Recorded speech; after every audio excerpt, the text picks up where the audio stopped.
Oh, it is on. Hey, welcome this evening. And you folks in the back, come to the front. You guys are so shy back there, Rob and Candy. Come on up here. Come on down. You're the next contestant on For the Love of Real Estate. And I know, Art, you're cracking up. So I just want to start off by saying, hey, welcome. And this is, if you're in the right place, it is For the Love of Real Estate. So tonight what we're going to talk about is just fun stuff. Okay, we're not going to be too serious. I mean, how can you be serious in a man in a pink suit, right? That's Simon, by the way. Everybody say, hello, Simon. Hello, Simon.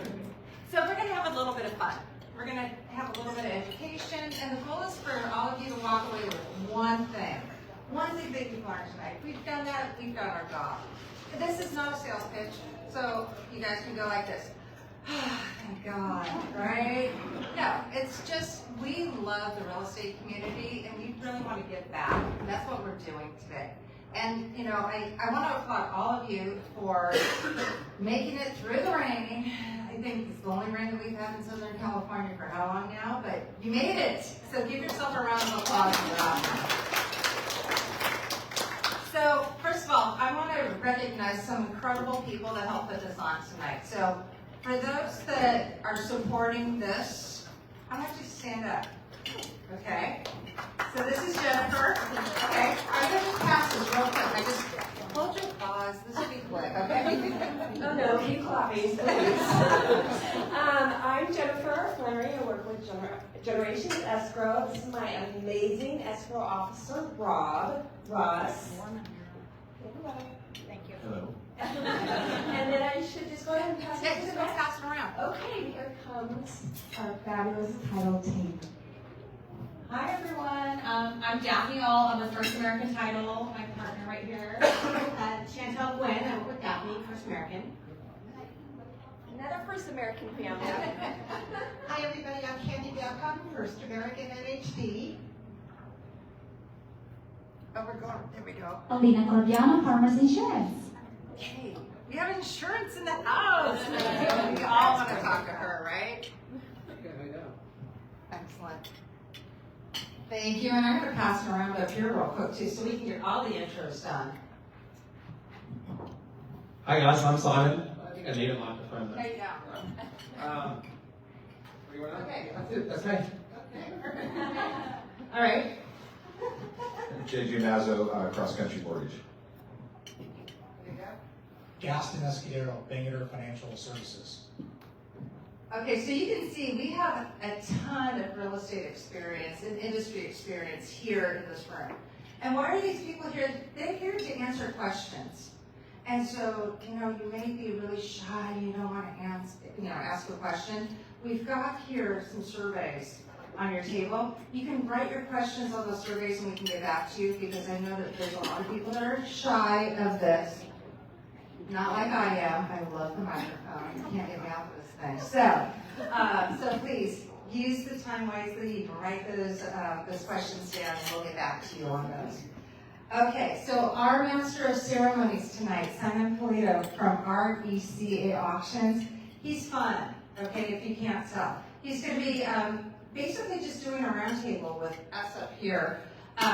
We have some predetermined questions that we have had from some of our clients that were asking us, and so we just put it down on paper, so Simon's going to go through and ask us about those. But if you have questions tonight and you're not afraid of the microphone, like I said, and you don't want to write down your questions, we're going to give you an opportunity to ask us. It's fair game. Anything you want to ask, you can do it.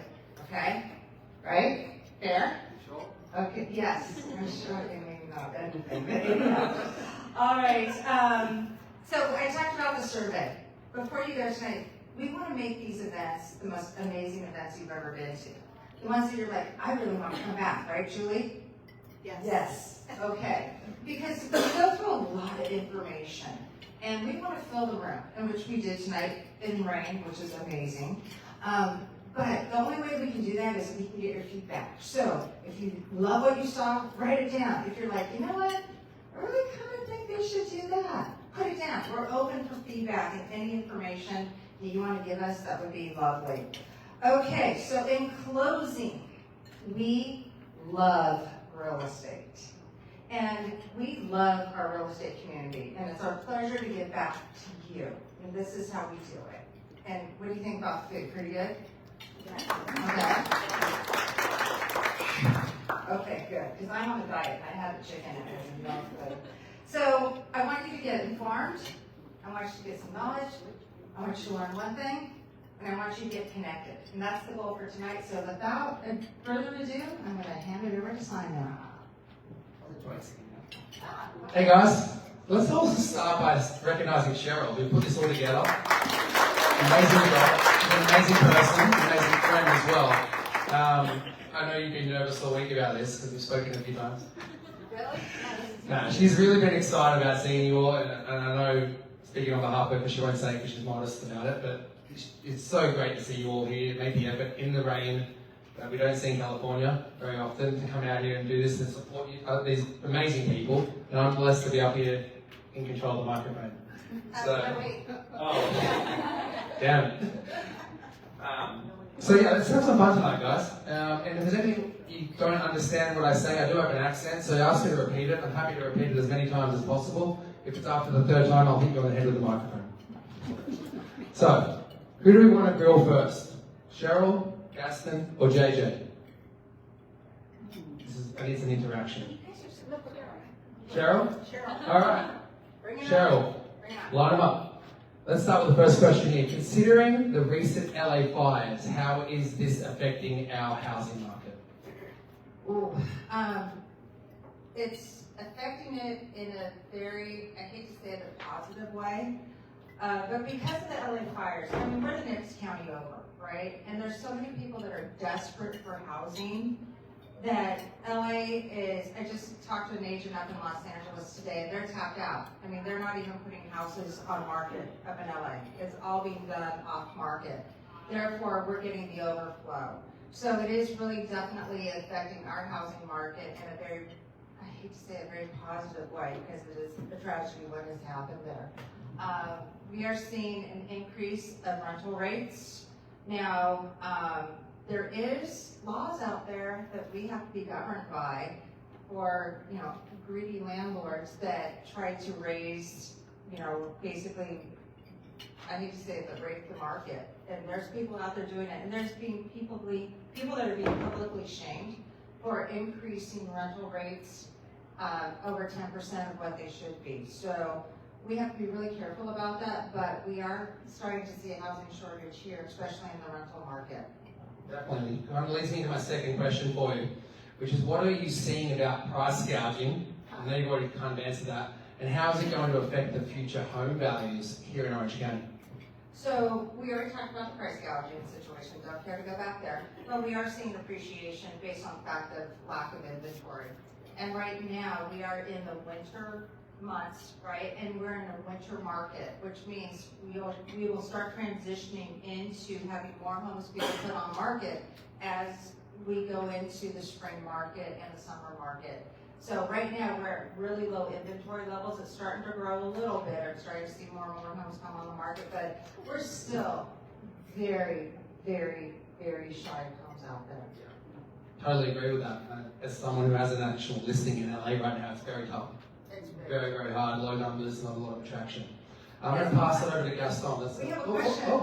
Please. Cheryl, where do you see besides the rental market, is what areas of Orange County are mostly impacted for real estate right now? Because of what happened in Los Great Angeles. question.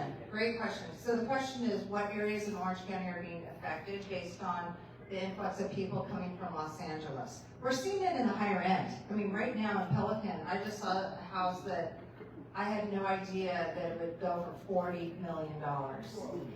Yeah, which is good because I have a listing coming up for $33 million. So long story short, we are seeing the people from Pacific Palisades, the uber wealthy are definitely taking advantage of our prices because we're on sale compared to LA County. So that's a primary coastal luxury areas. And it's a much better area to live anyway. Heck yeah. Agreed. Okay, Gaston, let's pass the gauntlet over to you. I purchased my home 10 years ago. It has virtually doubled in value. I'm worried about the capital gains tax I will pay when I sell my primary or principal residence. Aside from $250K per person tax exclusion, do I have any other options? Hey everybody, again, my name is Gaston Escudero, and I'm a financial advisor, but I really, my sole purpose is, I'm a real estate wealth and tax specialist, and I'm kind of in between that CPA, real estate agent, and traditional financial advisor. And all my clients own real estate, whether rental property or principal residences or secondary residences, and 99% of them, they have no idea what their options are if they're considering selling any piece of real estate. But more specifically, if you own a principal residence, and let's just say you bought a property for $500,000, assuming no capital improvements, and you're married, and you sell it for $2 million, right? You bought it for $500,000, you have the $500,000 exclusion. You have $1 million taxable capital gain. Other than maybe your CPA having some creative deductions or some losses that can offset it, there really aren't any options. In 2017, the Trump administration passed a tax code called Opportunity Zones. In Opportunity Zones, there's about 8,000 zip codes across the U.S. that are designated as these zip codes.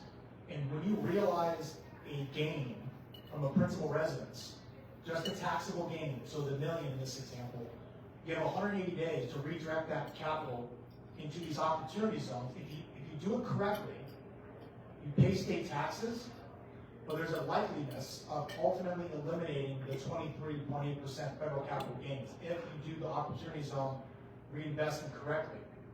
And opportunity zones are underdeveloped areas, essentially across the U.S. These are areas that historically have been underperforming versus the national average. GDP, local GDP, unemployment, home ownership, average household income, all the economic measurements that would suggest that this zip code is underperforming versus the national average. And so you have to be developing or redeveloping property essentially in these areas. If you do it correctly and you hold on to the property for 10 years, any appreciation is tax-free over the 10 years. On top of which, there's a chance of sheltering that upfront federal capital gains of 23%. So in this example, you have $1 million capital gain, $230,000 of which is going to the federal government unless you tap into this zip code or into this legislation. And as a financial advisor, there are opportunity zones all across the U.S. where you have multi-billion-dollar institutional development companies that are developing gigantic apartment complexes, life science biotech laboratory space, industrial warehousing for Amazon, student housing off campus at USC at the University of Florida. There are real opportunities to partner with huge developers in these markets, shelter tax, and have long-term appreciation tax-free. So a lot of my clients that are older, that want to downgrade, it's a beautiful opportunity to actually have confidence to downgrade and use that leftover equity to shelter tax and allow that to accumulate tax-free, whether for yourself in 10 years or for your estate. That can take that over tax-free in 10 years. So that's what that is. Great answer. On that, if I remember correctly, and maybe not everyone knows this, those opportunity zones are running out. They're on timeline, right? Well, so initially the legislation was passed in 2017, and the deadline to ultimately take advantage is the end of 2026. But since Trump got reelected, I'm about 98% sure by the end of this year he will extend that to probably another 2, 3, 4 more years. And the reason being is the opportunity zone came out in 2017. And it took about a couple of years for big institutions to make sure that there was no gotchas. Then COVID happened. And that distracted everybody from confidently wanting to realize their gains and take advantage. Then we had this potential, looming recession. So opportunity zones really hasn't had a runway. And there's about $6 trillion unrealized capital gains across the U.S. Business owners, stock owners, bond owners, and real estate owners that the reason why there's so much capital gains is because people don't want to sell and pay all these taxes. Whether it's someone here that wants to sell their primary residence or it's a multi-billionaire that has all of their net worth in their stock and their publicly traded company, it's the same tax treatment whether you sell stock or you sell your principal residence. So opportunity zones pertains to anyone realizing gains. And if you use it correctly, you can actually not only shelter tax, but you can actually accumulate more wealth tax-free. And it's not just real estate owners, it's the wealthiest people in the country taking advantage of this every single day. So if Trump passes this and extends it, it's going to inflood more capital going into areas that need kind of revitalizing, which is only going to help grow U.S. GDP. That's the whole reason why they passed it, is to help local communities enhance their local GDP, which is ultimately going to grow U.S. GDP. So both sides of the aisle like this tax code. It benefits both sides. It's very bipartisan, which is unique. Most tax codes favor one or the other. I think. You had us all worried there for a second, but you told us last time they're running out in 2026. I want to ask you one more question. I want to sell my rental property and avoid paying capital gains tax by doing a 1031 exchange. What is holding me back? What is holding me back is the lack of inventory and the concern I won't find a suitable property within the 45-day requirement. Do I have options, or is that's what it is? I also want to be respectful for JJ because I know he's next, but He's gonna get grilled now? I'm just winding it up. So another tax code I specialize in as a wealth advisor is Section 1031. And 1031 exchange has been in the tax code for over 100 years. It's the number one most powerful way to build wealth in real estate with owning rental property. You buy a piece of real estate and decide you want to sell it. You can't realize that you cannot construct a receipt of the gains, right? You have to reinvest all of the sales proceeds into other like-kind investment property within 45 days, essentially. And the concern that a lot of my clients have is, they want to sell, maybe they've got a good opportunity to take advantage of an offer or whatever it is, or they want to move locations. But if you sell, you only really have a month and a half to identify another property of equal or greater value. So a lot of my clients decide to never pull the trigger because they don't want to be caught holding the bag on day 43 or 44 and something falling through. And so about 20 years ago, the IRS and the SEC structured a passive legal trust, which is the book I gave you called a Delaware Statutory Trust, a DST for short. The DST essentially, in layman terms, it's a legal trust. Just I'm sure all of you have a living trust, right, or irrevocable, revocable trust. The DST is a legal trust, and its sole purpose is to own and operate institutional income-producing real estate underneath it. So you got this trust that might own a $250 million apartment complex, or I might own a $25 million micro hospital in Phoenix, Arizona, with an investment-grade corporate credit-worthy tenant with a long-term lease, right? And these companies that are buying these properties and managing the trust are multi-billion-dollar real estate companies that have billions of dollars of assets under management. And they're buying these properties. Why? Because about 20 years ago was the first wave of baby boomers entering into retirement that wanted to continue to take advantage of 1031 exchange, but they no longer wanted to be involved. They don't want to deal with tenants, in toilets, in trash, in property, insurance, all that stuff, especially if you're in retirement. Your needs are changing. It's not about accumulating wealth anymore, it's about preserving wealth. And so the DST today is it is the number one way to retire and exit from real estate. So as an advisor, I have 40 different DST options at a given time. So anytime a client is thinking of doing a 1031 exchange, they typically call me and ask me, okay, what type of DSTs are available? And maybe I can identify this just in case I can't find something in 45 days. Or it might be the sole reason why they sell. Because they can reinvest all their equity into these DSTs, complete their 1031 exchange, and be completely hands-off, and get passive income, and continue to accumulate wealth, and allow multi-billion-dollar companies to manage the day-to-day on their behalf. Question? That's what I was going to ask you. Answered me on the passive income. But the other question I had was earlier was, is there a map for the United States of where the opportunity zones are? You can Google all the opportunity zones. All the zip codes are all over the country. Okay. And it's very granular. So it's not like just the city of Michigan. It'll be 92692-3456, which might be a parcel of land across the street from like Lake Michigan or something. So it's very specific and granular if you do it correctly. And how would I know if, let's say that my primary home had been in an opportunity zone? Unless I know that, and when I go to sell, I'm not going to know that, right? So, to take advantage of the shelter tax. so her question is, what if my primary residence is in an opportunity zone? So you can't live in the home and take advantage of this. It's all for investments. Got So you have to be investing money to develop or redevelop some property or a tear down or something that's gonna have some economic impact in the local area. So unfortunately, you can't live in the residence and take advantage of this tax code. it, got it, thank you. All right, let's pass it over to JJ. JJ, the question everyone asks you every day. Do you guys You know know what what it you know is? the question is before everyone asks you? Will the interest rates go up or down? And the answer is yes. Yes, always. Yesterday they were up, today they were down. The day before that they were down.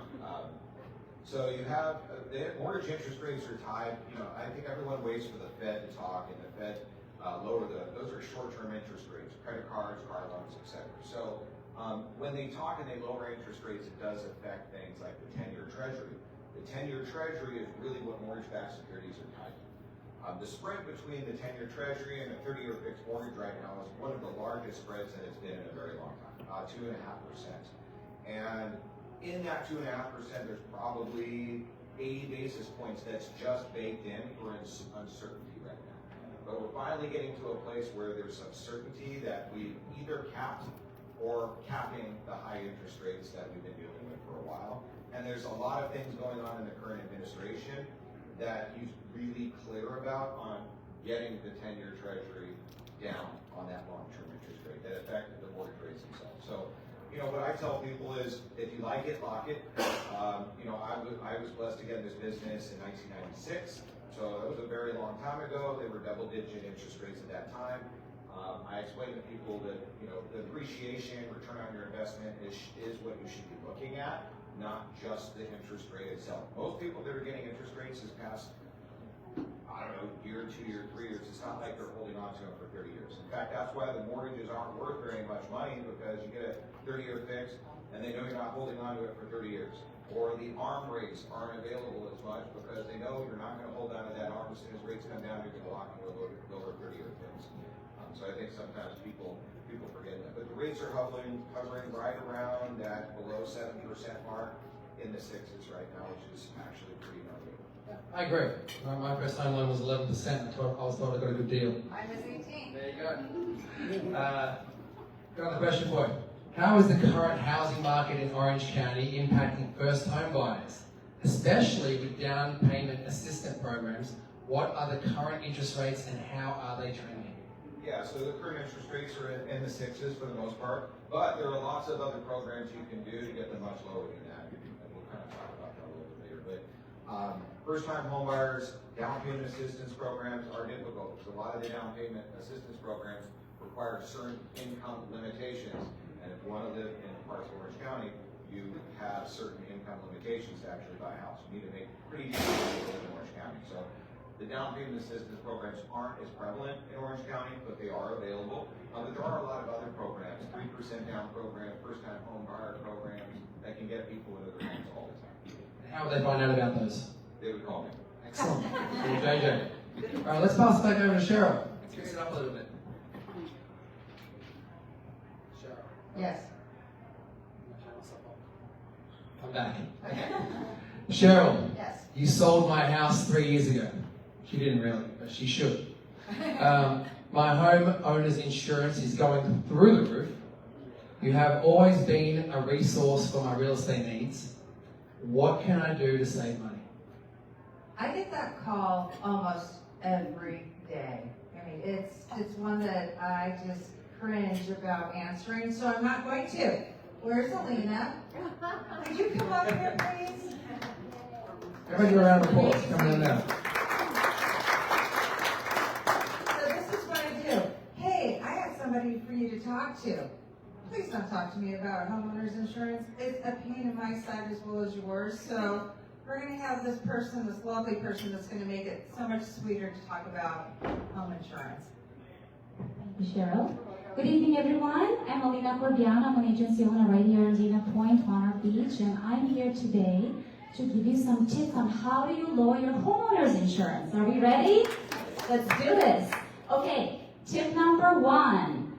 increase your deductible. The higher the deductible, the less insurance premium will be. Now you want to be comfortable with that deductible in case you need to file a claim. You're comfortable with having that out of your pocket. So let's say I've been doing a lot of reviews and customers are actually going $5,000, $10,000, even 1 or 2% deductible to save that premium, okay?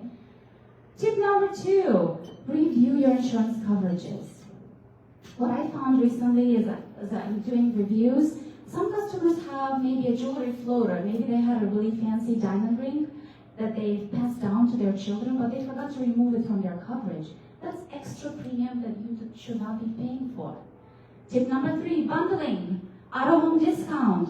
If you have a homeowner policy with State Farm, but you are auto policy with Geico, don't do that. Bundle it together. You want to maximize your savings. Auto-home discount are about 15 to 20%, so that's super awesome premium, some savings. Auto CEA discount. Who knows what CEA is? California Earthquake Authority, okay? Most insurance companies will give you a discount on your homeowner policy if you added the CEA, the earthquake companion policy, to it. And most of the time in our area, Dana Point, San Clemente, San Juan, the cost of CEA, the earthquake coverage, is actually less than the savings that you get on your homeowner policy. So that's pretty cool. Another tip that I have for you, if you have a fire or burglar alarm system in your home that's centralized, give it to give the certificate from ADP to your insurance company. They will give you a discount for that. And 2 more, and I'll be out of here. Water detection device with shut-off valve. Have you guys heard about water leak detection devices? There's many companies out there. One of them that's super popular around here is called Flow by Moen.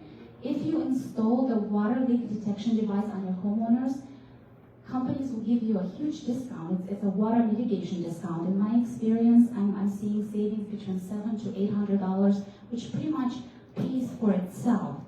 A Moen device with installation is about $745, so it's actually worth it. I would recommend it. I don't sell Moen or anything like that. I'm just giving you a tip. And lastly, there is a website that's called wildfireprepare.org that will give you a certification for you being wildfire prepared. And insurance carriers in California will be giving you a discount for having this certificate. Thank you so much. Do they all obligated to give it? Because I haven't heard of it. So what I would recommend doing is calling your insurance carrier that you have and ask about it. If I have a wildfire prepared certificate. A couple of days ago, I asked them whether we're getting all the insurance, all the benefits of discounts, and they said they went over and none of these were on their list. On the list? So I wonder. Call again. Or call her. Okay, gotcha. And who else except Moen? There is, A company called YoLink, YoSmart.com. It's very inexpensive. It's about $280 for the device. YoLink. And then you can talk to your trusted plumber to install that device for you and get a letter from a licensed plumber. And the insurance carrier would most likely give you that. Farmers does, so I can speak for farmers, but definitely check with your carrier to see. But that's a wonderful savings right there, water mitigation. Any other questions? Yes, could you repeat what she asked you? She asked me if there are any other vendors besides Flow by Moen. Flow by Moen is the vendor that actually sells the device, the water detection device. Can we look at it online? Flow by Moen is one word? Yes. Flow by Moen. Another one is YoLink. It's another device. It's just, so if you talk to your plumber and you say, hey, what's up with this water detection device that I hear about? And most good plumbers will know about it. Wildfire protection? Wildfireprepared.org. Wildfireprepared.org. Thank you so much. And then also too, we have Candy here. She's with Natural Hazard Disclosures. So a lot of times too, working with Elena, you get, when you're in escrow, you get a natural hazard disclosure. Because you want to know if your house is in a fire area, flood area, wildland area. If there's a an airport nearby. And Candy, her company prepares the report. And so a lot of times, you know, when you go to buy a house, all of a sudden your insurance is high because, gee, Candy's report's telling you, and Candy doesn't create the report. Candy, how does this report get generated? Excuse me. It's generated by our GIS team and our state certified geologist and our geospatial team. It collects all the information, and most of the fire information is all from CAL FIRE. CAL FIRE just spent like 4 years redoing their maps, which all became effective on April 1st of 2024.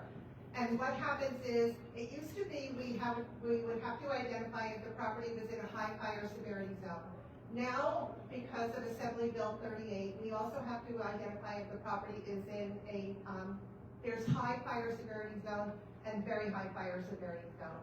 If they're in one of those zones, any seller of a home, so if you're buying a home, you have to make sure that you get this. You have to get what is called a defensible space inspection from a local fire authority. In our case, most of our case here, it's the Orange County Fire Authority, which will come out and do an inspection on the property and tell you if there's things that need to be done. And what they're basically looking for is any kind of fire hazards. They're looking for dead or dying vegetation, roofs over, trees overhanging roofs. Now we have what's called a zero zone. And a zero zone is from your structure 5 feet out. They don't want anything flammable in that 5-foot space. Like non-flammable plants or concrete or rocks or something like that. No wood products or vegetation, especially if it's dead or dying vegetation in those places. But one of the things that everybody can do, and I suggest doing, I've actually gone on defensible space inspections, not only with the Orange County Fire Authority, but with the Newport Beach Fire Department as well. I seriously have never been a bigger fan of Smokey the Bear than I am since all of this started, because I'm just, like all of us, are devastated about this fire situation. The Orange County Fire Authority has an amazing website, and it has so much information on it. It gives you information on what to do, like home hardening is a huge thing, and home hardening will help with your insurance as well. Home hardening is basically protecting your house from the fires. It's like Class A roofing material, double paned windows, 8-inch mesh screens on any vents in the house, and enclosed eaves, all these types of things, plus the defensible space. Those are just some of the things. But they also give a lot of information on, since all of this happened, actually it was after my first earthquake, I have a go bag, okay? So just make sure you have something like that. That is one of the things, like a go bag. Preparing your family, like if everybody's like, let's say you and your spouse are both at work at different places and the kids are all in different places, you should have like a meeting place that, like, if anything happens, if there's a disaster, meet at Uncle Bill's house. But having things like that just to prepare yourself. And like I said, I've been doing a lot of study up on that since we do generate these reports. But Alina might want to jump in here too, because here's something else that happens, and I've been getting this a lot. We generated a natural hazard disclosure report, and it comes out and it says the property or the parcel, and they're all parcel specific. The parcel is not in a very high fire severity zone. And then their customer called me and said, your report says we're not in the zone. The insurance company is saying we are. You want to talk to them? This is where her and I cross. Well, every insurance carrier, they have their own guidelines on each specific zip code. So when we plug in an address, I can do location checks for customers that are trying to buy a home.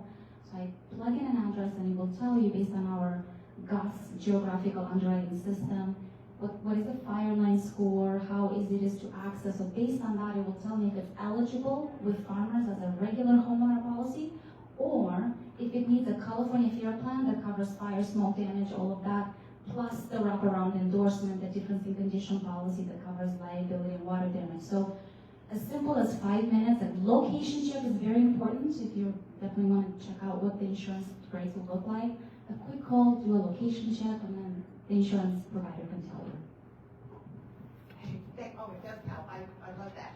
If anybody has any questions on fire, or if you are in fire zones, definitely let me know. More than happy to help. So who's not in the fire zone? Pardon me? Who is not in the fire zone? Actually, there are, you know what, it just makes me laugh when you say somebody bought a $40 million house, their house was destroyed in the Palisades fire. Okay, Newport Coast, like most of Newport Coast is all in very high fire severity zone. Laguna Beach is another one, a lot of very high fire severity zones there as well. And there is actually, Monarch Bay Terrace, yeah, some of those, and most of those coastal cities are, like Newport's a little particular. If you want to buy a house or buy in a city that basically has no fire zones, Huntington Beach is the place to go, because there's like not one fire zone. How about Dana Point? There's a few in Dana Point, there are some in Laguna Niguel, and, but here's one of the other things, speaking of Laguna Niguel, those houses that burned in Laguna Niguel, let me tell you something, I actually had, Christopher Barry, who is a speaker from the Orange County Fire Authority, he's a firefighter, come out and do a presentation for a group of mine. Those houses that burned down in Laguna Niguel, had they been home hardened, they'd still be standing. So that's why I said the home hardening thing, just, you know, it may be somewhat expensive sometimes, but you can do it in baby steps. It's just do whatever you can to protect your home. What is the website on how to look up how to look that up? It's just Google the Orange County Fire Authority, and then they have a Ready, Set, Go. They just have a plethora of information on their website, and they're superheroes to be these guys. Did you have a question? Oh, okay.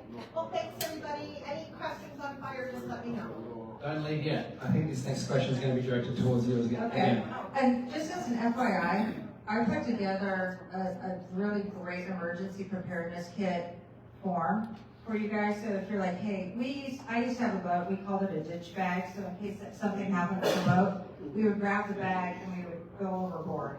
And I forgot about that. And now with the fire, I'm like, oh my gosh, I need to put together, what do they call it now, the to-go bags, or whatever they call it now? A go bag. And I never thought it'd be really important. I'm like, oh, no problem. I've got camping gear in my garage. I'll just pull all that. Well, when there's a fire, you don't have time to go, oh, I'll just pull that. So we put that over there. There's a resource table we put over there for you. Just as you go at your leisure, take some, whatever it is you want. Hey, as long as you learn one thing, we're successful tonight. So there you go. Your next question, where you're on the hold the mic. Okay. I'm pretty sure you're not going to answer this. I heard my home is in a high fire zone. And I need a defensible space. What does a defensible space mean? Actually, I can talk to this. I'm in San Clemente. I'm up on the hill. I live in a coastal community. I'm in a very severe high fire zone. I don't understand why my neighbor across the street's not, which doesn't make sense. I spend $2,000 every single year to clear my hill of brush. Brianne lives in my neighborhood, you know, and you know, I fight with the Orange County Fire Authority every single year because I'm like, wait, I'm on a hill, I have landslides where I'm at, and you want me to cut down all my brush that will die, and then the roots will die, and then my hill will slide. Okay, so I fight this gentleman, Johnny, I fight with him all the time. I do. But here's the thing, after seeing what happened, and I just remember the fires in Laguna Beach, what happened, Laguna Niguel, and then seeing what happened, I am glad to pay that money. So I remodeled a home, okay? My home has a steel roof. It has blocked in eaves, which means there's no eaves and they're cemented in. I have no wood on the exterior of my property. It's all cement. I have rocks that are 5 feet away. I have virtually the only thing that will burn on my property, per the Orange County Fire Authority, is my patio furniture, which he said, if there's a fire, just bring it inside. I'm like, great, okay. Other things for defensible space, if you have sprinklers and they're on timers or you have it automatically on your phone, as soon as you hear there's a fire, turn them on. That was a big tip that they told me. The house next door to me, all wood shake shingles, pine trees that touch the roof.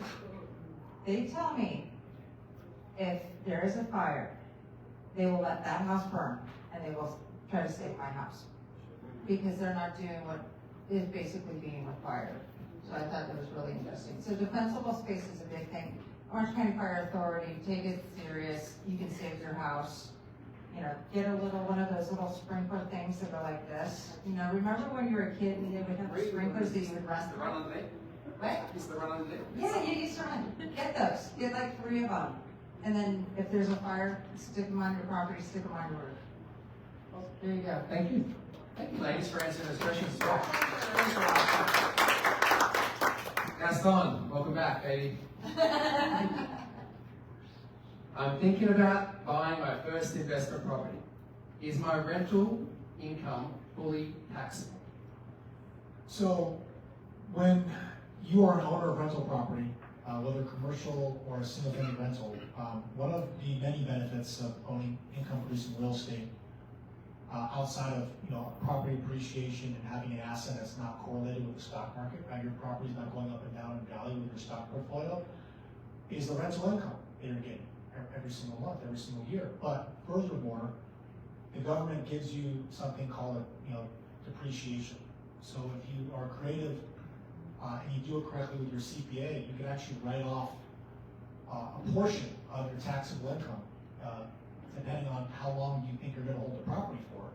So if you're earning $30,000, $40,000 a year in rent, you can report that you're only earning $10,000, and that $30,000 that you're not reporting writes off your property essentially. So that's something that you can use if done correctly with any rental property, and that depreciation is what they call it, can offset even other forms of taxable income as well. So it's one of the main reasons why people buy rental property to begin with, is the tax benefits on the income. All right, leading into that, I told you I'm just about thinking about buying my home. I did buy a home, and it is underperforming. But I don't want to sell it because I purchased it years ago, and I don't want to pay capital gains tax. The solution would be. So the question is, you bought a rental property a few years ago, and you've owned it for maybe 10, 15, 20 years, and maybe the rental property is not your number one priority. Perhaps there's other properties that you manage, there's other things going on, you've got grandkids, you've got kids, so you're not a professional operator of that rental property per se, and you haven't increased rents in 20 years, because you've got a really good relationship with the tenant, which is great. Are you talking about my mother? Yes. But the fear that a lot of my clients is I have a tenant, it's stable income, I don't want to mess around with it, and if they leave, I got to add property improvements, there's going to be a vacancy, I might have to fix the roof, there's all of these expenses and maybe a gap in income if you decide to push rents, so you don't, or your property keeps appreciating. But the property you bought for 20 years ago for $500,000 is what, $2.5–3 million today. And if you really strip away property expenses, property taxes, all the expenses, and you look at all the equity that's in your property, and you divide what you're earning net of expenses, you're probably maybe netting 2% on equity. If that. All my clients, they've got a lot of wealth, which is great, but they've got all this equity that's just sitting in the rental property that's trapped, and it's underperforming compared to what inflation's generating, what CDs are generating, what the treasuries are generating. So that equity is not really performing and working for you anymore. That might be okay if you're in your 40s or 50s, but if you're in your 60s, 70s, and 80s, you need cash flow. You need rental income coming in. And selling it and allowing that equity to be reinvested into perhaps the DST, which I mentioned earlier, these DST assets are generating 5, 6, 7% annualized cash flow. So on $1 million rental property, you're earning maybe 20 grand after expenses. That's $50,000, $60,000, $70,000 a year in brand new, cash flow. So that's a great way to generate more alpha and just allow your equity to go to work for you, especially in retirement. Okay, thanks for answering. Let's go to JJ. Are there any special loan programs or incentives available for first-time home buyers or current homeowners at this current moment? Yeah, I think really the best programs that are out right now are your 3-2-1 buy downs, your 2-1 buy downs. And this gives you the opportunity to get an interest rate that is 3% lower than what the current interest rate is for the first year. 2% for the second year, and 1% for the third year. They also have 2-1 buy down, so that'd be 2% lower for the first year, 1% the next year, and then it goes to the actual interest rate itself. The theory in that is being able to get a lower payment. You're going to qualify out the higher interest rate, but the theory is it gives you the lower payment for the next 2 or 3 years, depending on what you choose to take, to give reprieve until interest rates come down, which is expected. So it's a super popular product that we're seeing that a lot of times you're going to pay 2.5 to 3.5% in percentage points up front to be able to get those, but a lot of times the lenders are giving incentives, the sellers are giving incentives in order to be able to obtain those products to get those lower interest rates. So, you know, if you have rates in the 7s, you can get them much, much lower, 4 or 5. Personal question, I think on the sheet, I'm just curious myself, if you did a 3-1 buy down, can you refinance immediately after the end of the 3 years, or is it? Yeah, absolutely. You something you can't get out of? No, you can refinance during that period of time, and then they'll give you that difference back as well. Interesting. Great. Another question for you. How will the current housing market trends impact my home's future value and refinancing potential? The current market, I mean, refinancing potential, here's what's going to happen. It's a supply and demand issue. So right now I have more buyers than I know what to do with that are sitting on the sidelines. So what we see is, we call it Super Bowl Monday because it's when basically the home buying season kicks off. So we literally go from a real slow season during the holidays, and instantly as of Monday, we saw 3 times each day, 3 times the amount of new submissions for not applications, but actual open escrow files that come in. Imagine, especially with 70% of the licensed loan officers decimated and gone, interest rates dropping to everyone wants them at 4.5%. So they can remember that. Should that happen, there probably won't be enough staff to be able to handle the amount of business. It's not much different than when rates were at the 4 and 4.5, and they dropped to 3. And you guys remember, it was just crazy. 20 offers, 30 offers on a property. So when you have pent-up demand, when the rates do drop, it will get crazy, and then of course people bid those prices up, and then the house will become worth more. So, you know, for me as an investor, buying as many homes as you can while rates are high and everyone thinks it's a bad idea is the best time to buy, and then when rates drop down low and everyone thinks it's a great idea to buy is when they bid those properties end up becoming. So that's how the lower they drop, the crazier it gets. The more interest there is. Yeah. Great answer. The question, as a real estate agent myself, I get asked all the time, well, we're going to wait for the rates to come down, or we're going to wait for something miraculous to happen again. And I always say the same thing. You're better to buy at a higher rate with a lower price than you are to buy at a lower rate with a higher price. Because heaven forbid shit hits the fan, you still got to pay the high price, right? Right. You can lower the interest rate. You can't ask the guy about the house and say, cool, I get my money back. Exactly. Great. That's good insight. Let's get it back to Cheryl.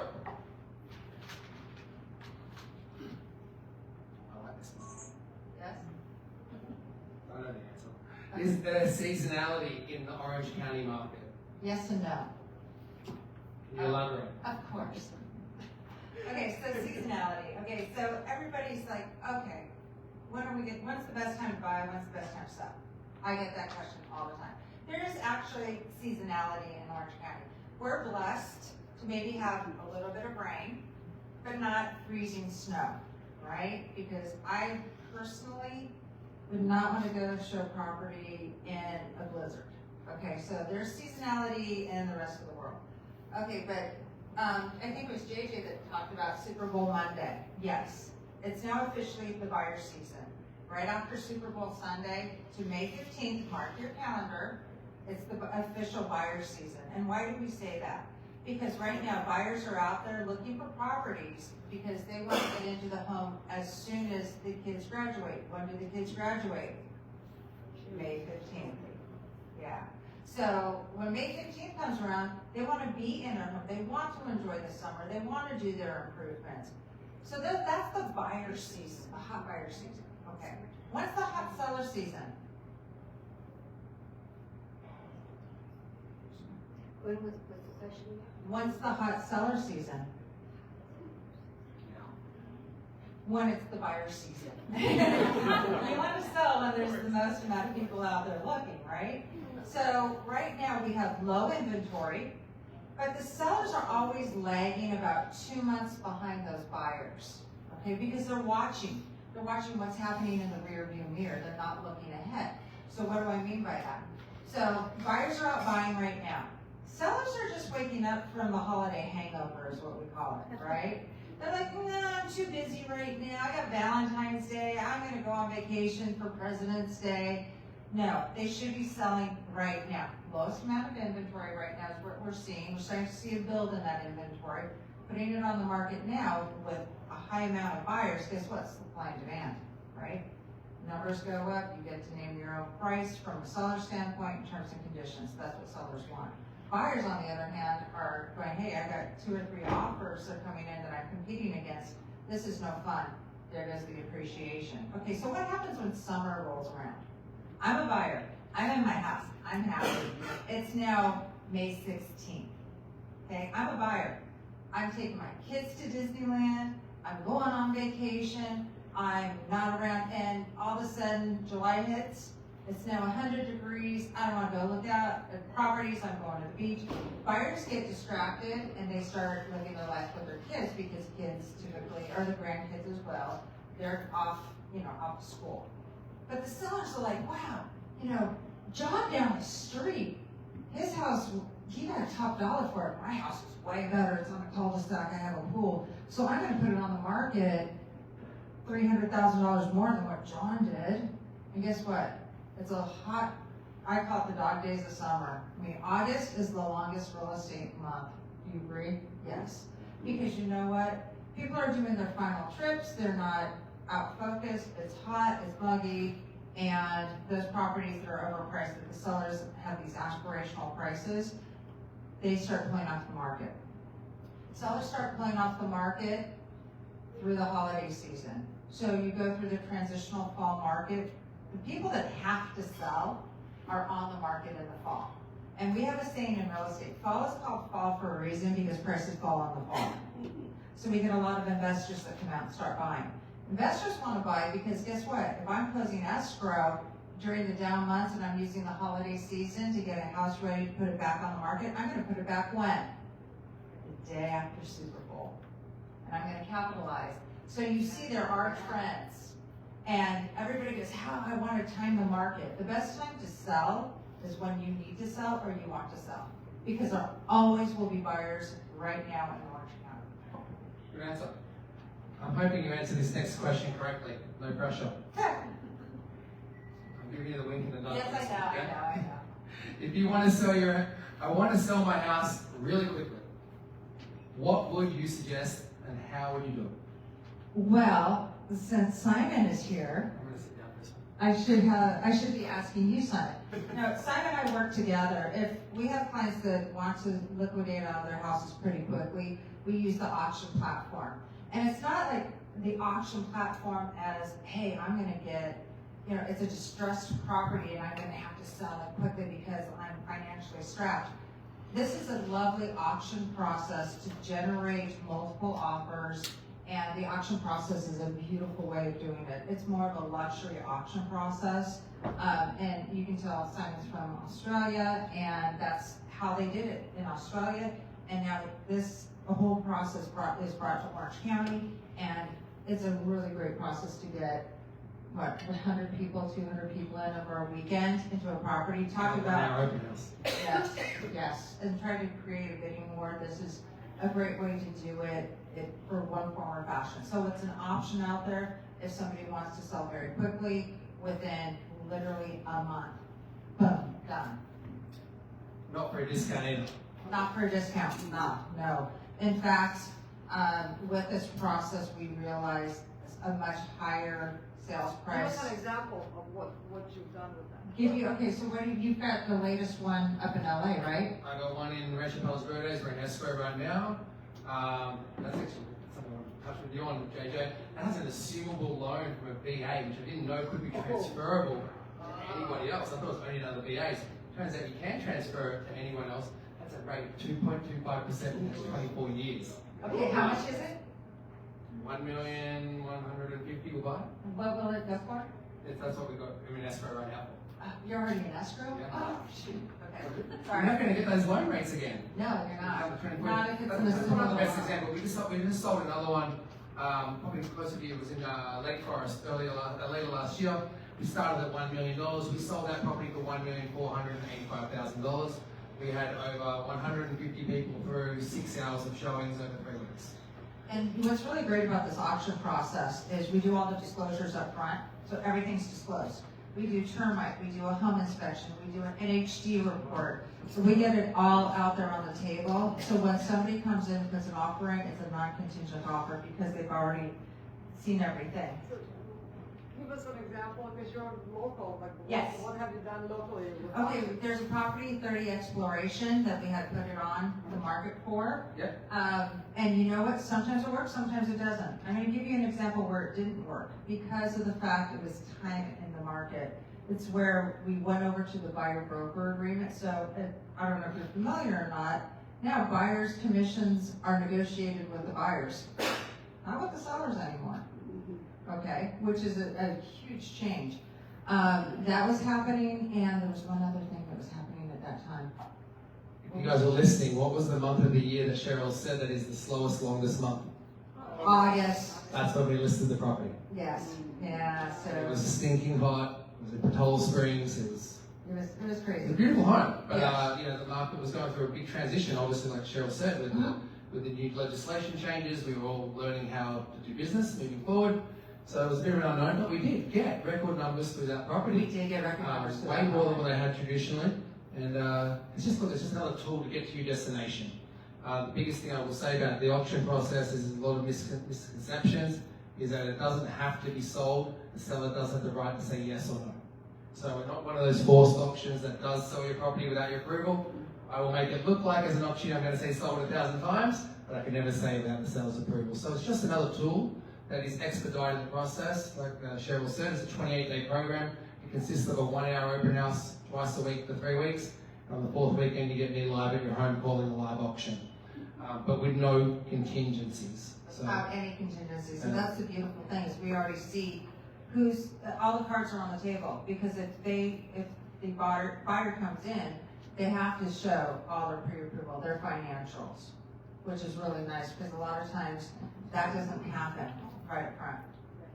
You know, we came across this like years ago, like it was really, back in North County, San Diego, and like I'm just like trying to revisit that. It had a bad rap back, like undesirable properties, like Absolutely. people that have a premium location, premium property, want top dollar because they feel like they have trophy property. I mean, why would they go this way versus? It's the motivation of the seller. Yeah. If the seller's highly motivated and they're like, you know what, I need to go out, it works great with, unfortunately, with couples that are going their separate ways. We're seeing that very effective with that. let me ask you a question. Right. I don't know if you guys heard what she said. But my question to you is, as a seller, I say the word auction, what comes to your mind? And there's no wrong answer. Like we Distress, we foreclosure, buy, cash no, only, we negative. buy in art auctions, that's fine, like art is totally Have acceptable. you ever paid more than you wanted to at an art auction? No, it's fair market Never? that. You're the first person in my life. No, fair market fair market that, I haven't, other Yeah. people do, yeah. Yeah, it's Others very common to get caught up in the emotions, and I'm not trying to segregate you right now, but us males have this thing called an ego. And if I'm up against JJ, I'm not going to let him win, right? So it's not about the home anymore. It's about me beating JJ. And that's what we play on, not to take advantage of people, but to make them aware of the opportunity. Right. And males are the best candidate for it because, I'm not gay, but if I'm holding your hand in the crowd, and I'm your wife, and I'm like, honey, I want this home, and I'm calling an auction, God help you, my friend, because I'm going to hone in on you like nothing else. Just to make sure I get every last dollar out of you so you don't go home with an unhappy wife. And that's what the realization is of the auction. It's an opportunity. You have to make them understand. But people don't have a conception of overpaying, that's kind of goes against what you're saying. Back to my point what you were saying before, when I said to you, as a seller, you thought negativity. As a buyer, when I say the word auction, and anyone can scream this answer out, what comes to your mind? And there's normally one word that 9 times out of 10 people say. Deal. So you're thinking negative, but buyer's thinking positive. So what does that make that buyer do? Get off their ass, get in the car, come to Cheryl's open house. And then Cheryl can do her job, which is show her expertise, sell the property, sell the area, get involved with all the vendors that she has on her team and put the deal together with no contingencies. Has it evolved in the last 10 years? Absolutely. So I've been living in the United States for 9.5 years. Because it had a bad rap like 10 years ago when I visited. Yeah, and the United States is the only country in the world that has a bad rap. Right. Honest truth. I've sold real estate around the world for the last 24 years, over $3 billion worth. And I can tell you right now, the most negative feedback I get is from the United States, because it's mainly been used for negative status properties, foreclosures, Right. and buyer beware, if you will. We don't touch those properties. We only work with luxury, unique, and traditional everyday listings. So again, just another tool or another path to get to your destination. No pressure, but it's a great option to have up your sleeve, as opposed to a listing agent coming to you every other week with a price reduction conversation about the market not being what we thought it was. Is that your company is unique in that? Absolutely. Yeah, in luxury property. That's what I do every day. Uh, But it's not about me today, it's about Cheryl. But I'm happy to talk to you more about it. Let's pass it over to Gaston. Where are we here? I am getting older. Definitely that is a true point. I feel like you've already kind of answered this question, but I'm going to ask you just maybe a brief answer on it. I'm getting older, I'm tired of being a landlord. In addition, my kids do not want to manage my rental properties. They don't want to look about, they don't want to look after it, they don't want to know about it. They want the money. What are my options?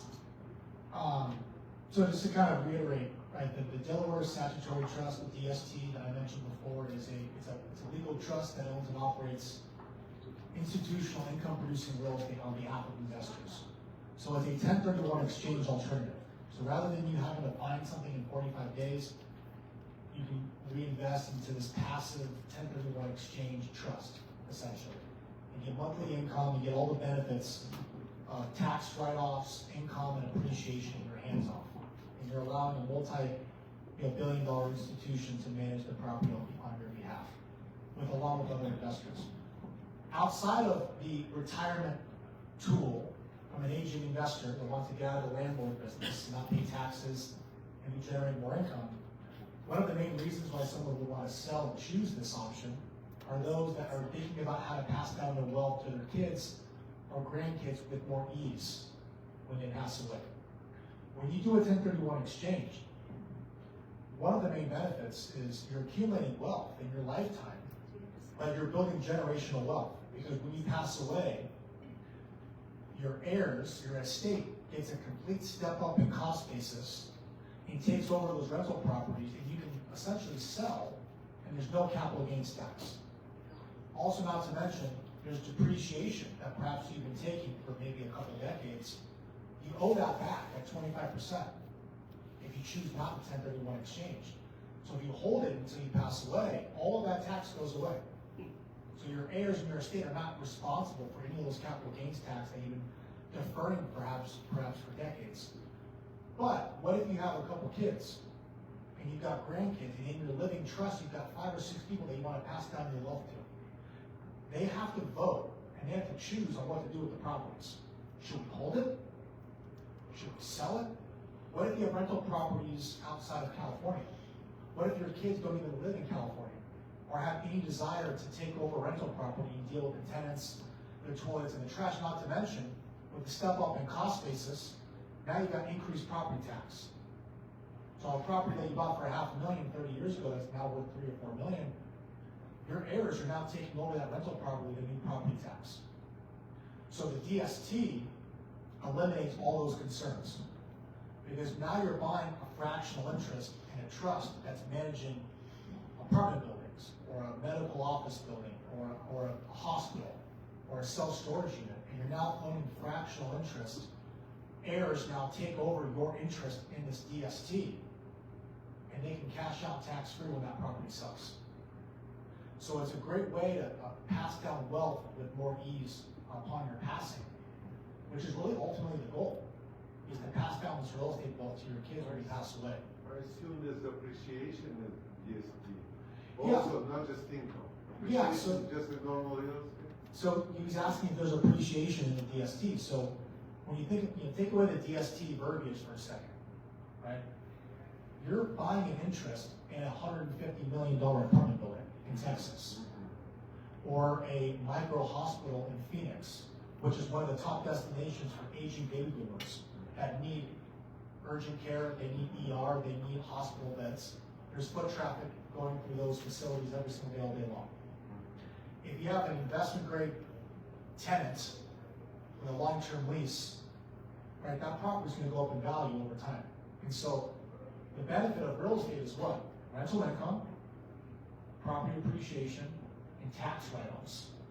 You get that same benefit whether you're doing it yourself with one tenant or diversifying into maybe 4, 5, or 6 different DSTs. Because if you're selling a property for $1 million, it's a rental property, you have to reinvest into $1 million property or greater.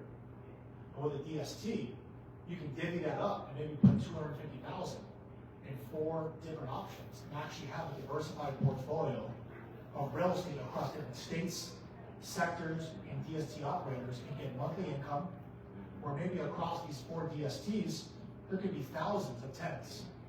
One DST could be a 1,200 unit self-storage facility. Another DST could be 350 unit apartment building. Another DST could be a triple net lease micro hospital. Another DST could be a student housing facility at the University of Notre Dame.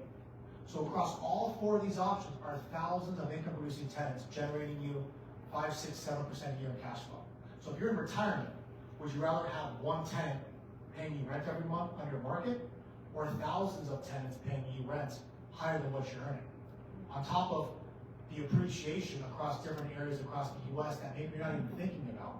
Because maybe you've owned one property in Irvine, and your whole world's been in this corner of Irvine for 20 years. You have no idea that there's other types of real estate opportunities across the US that multi-billion-dollar companies are buying every single day.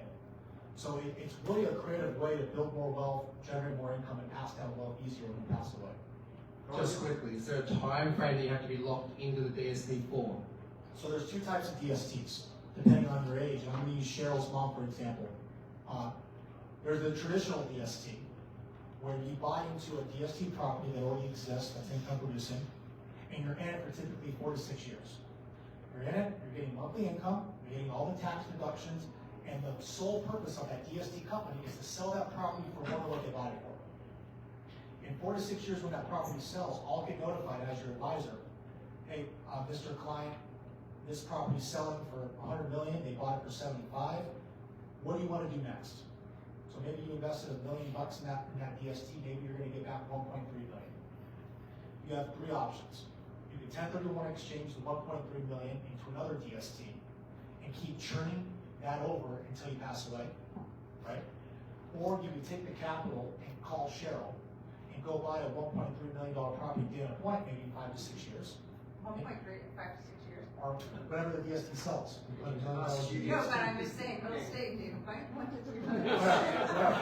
You understand. Or go buy $1.3 million property somewhere else, right?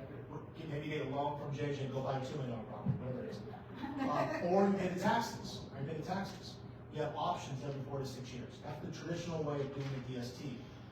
The second option is you invest in a DST, and after 2 years, that DST will be purchased by that company's $5 billion REIT, a real estate investment trust, which is kind of what we talked about last time you guys were here. There's companies that have a $5 billion REIT where they manage thousands of properties, a real estate investment trust. And that real estate investment trust will purchase that DST property after 2 years. That investor will now go from a DST into a gigantic pool of real estate, operating units of this REIT. You have to own this REIT for 1 year. So 2 years in the DST, 1 year in the REIT.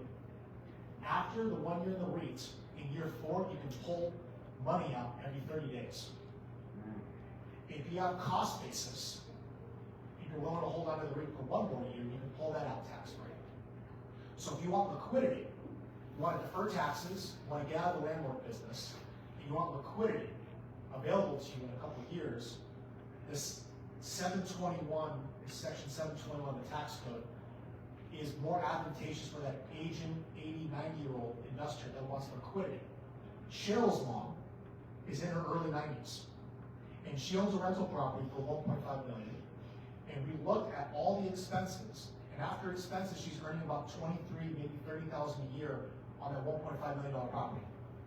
Cheryl's mom is going to be selling her property in early March, reinvesting the $1.5 million into 2 different types of 721 DST options. One owns 12 self-storage facilities. The other one owns 2 apartment buildings. And in year 3, both of those DSTs are going to be converted into multi-billion-dollar REITs. And God willing, if Cheryl's mom is still alive in 4 years, She will be. she can pull $900,000 out tax-free.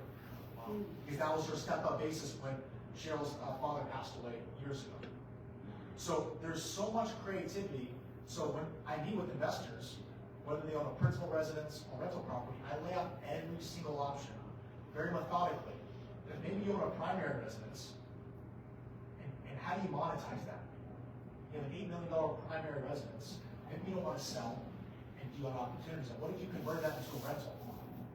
And you use that $8 million in 1031 exchange in 2 years into a portfolio of DSTs generating 5, 6, 7% tax free on that $8 million of equity. That's something that you can pass on to your kids when you die. There's a lot of creativity to monetize all your real estate efficiently using different tax codes. Good answer. Okay, guys, I'm seeing you all looking a little bit drowsy. Reasonably. Why don't we do this thing called a 7th inning stretch?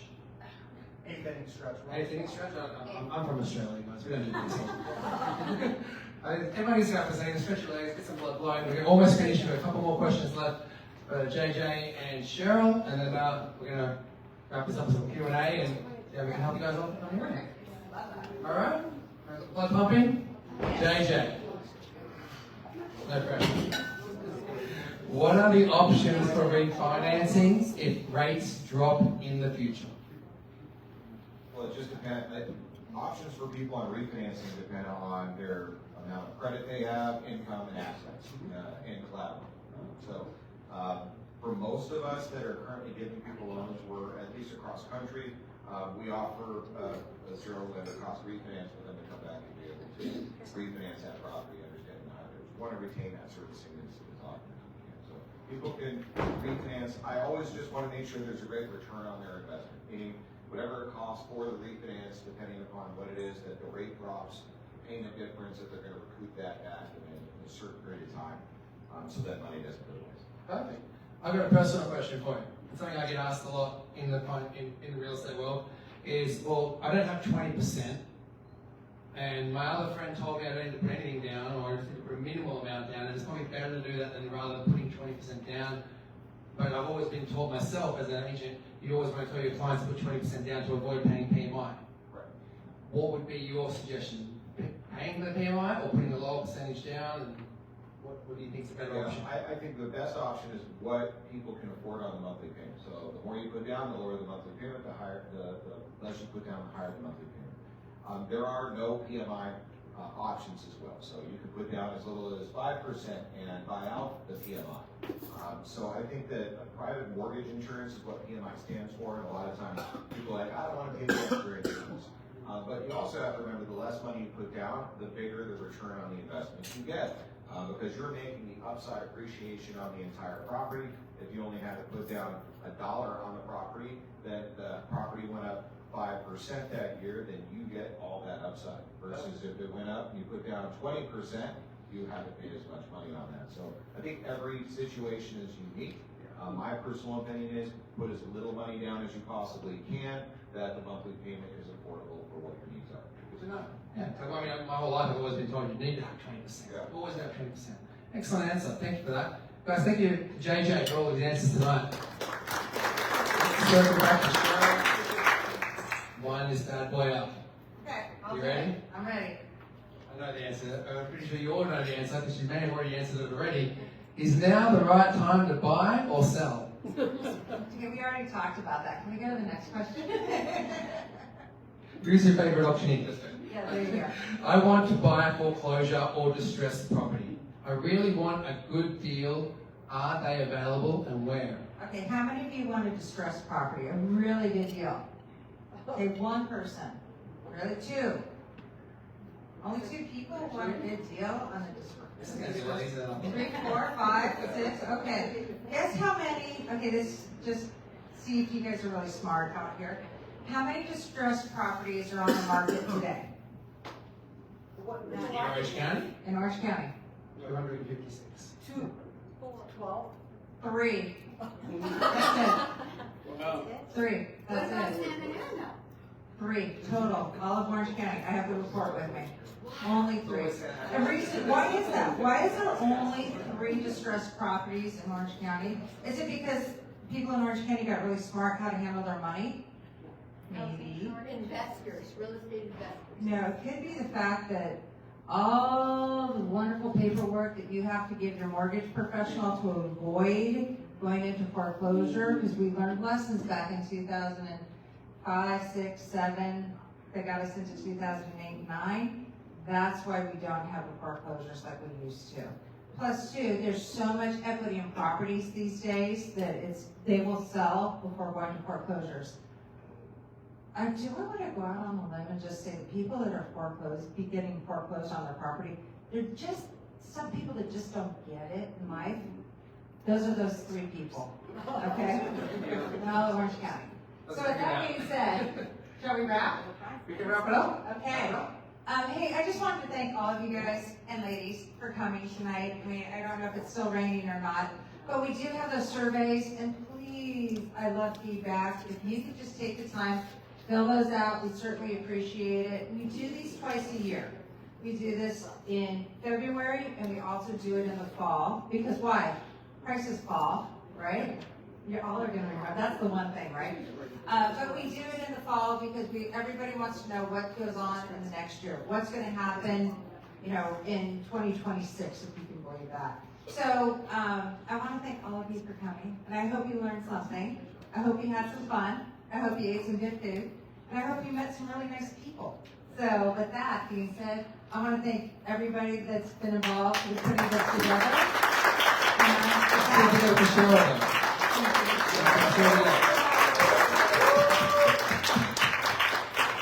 And I just want you to all drive safely because it's wet out there. Okay, we don't know what this wet stuff is that's coming down from the sky. So with that being said, thanks so much, and we will talk and see you next time.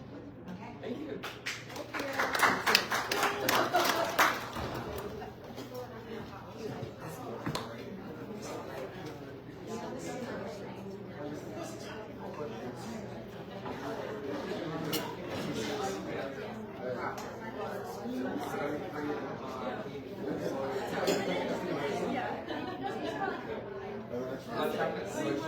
I know you do.